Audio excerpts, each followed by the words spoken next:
मला एक सांगा, मंजिरी थोरातला भेटल्यानंतर तुम्ही काय केलं?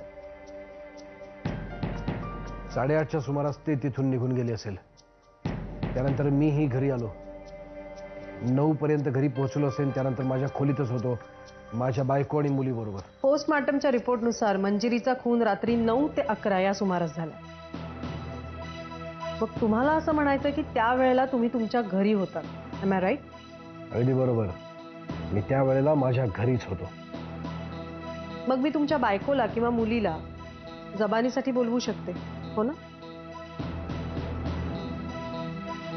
हो, पण माझी मुलगी 6 महिन्यांची आहे, त्यामुळे ती जबानी देऊ शकेल का नाही मला माहित नाही. माझी बायको नक्कीच सांगू शकेल तुम्हाला. गुड. मग मी त्यांना बोलवून घेते जबानी. ठीक आहे, उद्या सकाळी येऊन ती साक्ष देईल. कार्यक्रमाच्या तपशिलात थोडासा बदल आहे. उद्या नाही, मी त्यांना आत्ताच बोलवणार आहे जबानीसाठी. मी CID ऑफिसर भोसले.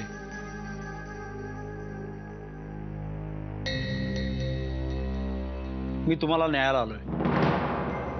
न्यायाला आलोय म्हणजे? मिस्टर नरसिंह किल्लेदार आमच्या ताब्यात आहेत. ते का, कशासाठी, केव्हा हे तुम्हाला तिथे गेल्यावरच कळेल. पण मी तुमच्यावर का विश्वास ठेवू? हे माझं ऐकड. या मंजिरीच्या खुनाचा तपास CID कडे दिलाय. नीलम महाजन म्हणून कोणी ऑफिसर आहे म्हणे. सगळी सूत्र तिच्याच हातात आहेत. म्हणजे नरसिंहा मग. मैंने आपसे कहा ना अत्याबाई, CID काय, CBI जरी आली ना चौकशीला तरी नरसिंहाच्या केसालाही धक्का लागणार नाही. शब्द आहे हा माझा तुम्हाला. ज्या रात्री मंजिरी थोरात यांचा खून झाला त्या रात्री तुमचे पती नरसिंह किल्लेदार कुठे होते? नीट आठवून सांगा. तुम्ही मंगळवारच्या रात्रीबद्दल विचारताय ना? त्या रात्री हे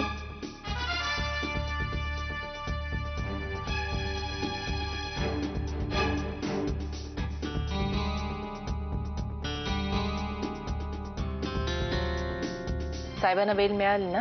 आय मीन ह्याला काही प्रॉब्लेमच नव्हता, कारण आपल्या साईडनं आपण खूप क्लिअर होतो. मॅडम, एक बॅड न्यूज आहे.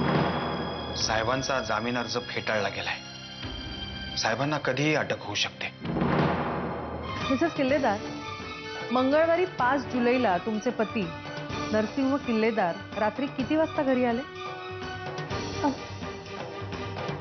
त्या दिवशी ते संध्याकाळी कामाहून परत आले 7-7:30च्या सुमाराला.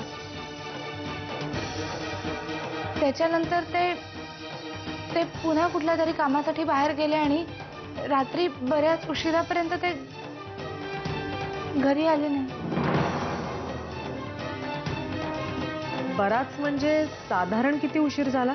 मी 12-12:15 पर्यंत जागी होते. तोवर काही ते घरी आले नव्हते. काय झालंय तरी सांगा ना. मी फक्त खरं सांगितलं. तुमच्या विरोधात एक शब्द सुद्धा नाही बोलली आहे मी. तू काय स्वतःला राजा हरिश्चंद्राच्या अवलाद समजतेस? घरी जर बघतोस तुझ्याकडे. मंजिरी थोरातच्या खुनाच्या प्रकरणात त्याला संशयित म्हणून अटक करण्यासाठी आपल्याकडे पुरेसे पुरावे आहेत त्याच्या विरोधात. आणि हो, आत्ताच मला असं कळलंय की त्याचा अटकपूर्व जामीन अर्जही फेटाळण्यात आला. तरीही तो अटक टाळण्यासाठी त्याच्याकडून पुरेसे प्रयत्न करणार. कदाचित डिपार्टमेंटवर पॉलिटिकल प्रेशर आणण्याचा प्रयत्न करेल. त्यामुळे सर, मला असं वाटतं की आपण लवकरात लवकर त्याच्या विरोधात अरेस्ट वॉरंट जारी करावं. आणि ऑफकोर्स तुम्ही जर पर्सनली लक्ष घातलं तर ते लवकर शक्य होईल. कारण सर, माझी खात्री आहे की आपण त्याला जर अटक केली ना तर ही केस लवकरच क्रॅक होईल. कारण तो एकमेव प्राइम सस्पेक्ट आहे. Yes sir, definitely. I will wait for your call. Thank you sir.